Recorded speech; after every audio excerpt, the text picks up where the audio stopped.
So Duelists of Eden just dropped and I've been playing this game a ton recently. The game gives you some starter decks, which I tried out most of them and some of them were better than others. Some of them were really hard to use.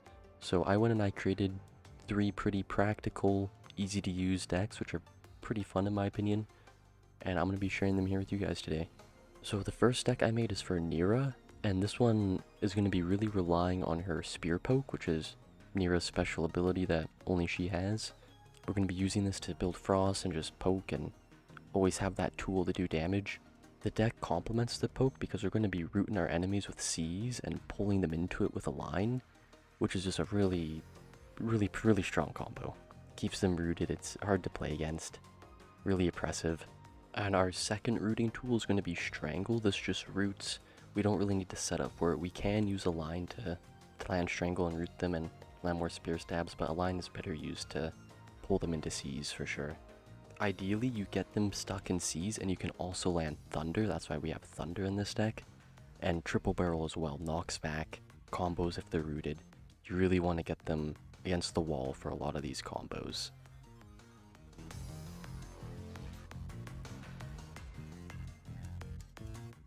The next deck we're looking at is our Selicy Frost deck. This deck has a lot of Frost spells. Our main tools for this deck are going to be our dashes. We're going to want to dash in a lot and drop our Zenith bombs. Use Breakout if we're close with our dashes. So we have both Zenith and Breakout to combo with our dashes all the time. And once we cycle through our dashes, we're hoping to hit a line with HyperBeam so we can align them into HyperBeam. We also have ClawTrap as like a filler card. We can align them into our ClawTrap and then HyperBeam them as well for some huge damage. And FrostBarrage is kind of a little wild card I threw in here. It's pretty easy to hit. We can use it if we dash in. It's good free damage most of the time.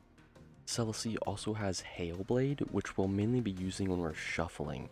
It's a good thing to feel like we still have presence when we don't really have any cards to use.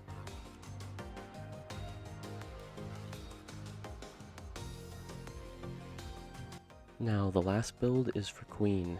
It uses Align and ClawTrap in a similar way as the Selicy Frost build, but we are hitting them with Ragnarok instead of HyperBeam with this one.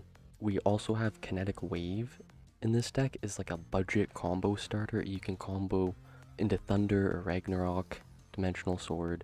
If KineticWave hits them, they're pretty much combo food at the end of the stage.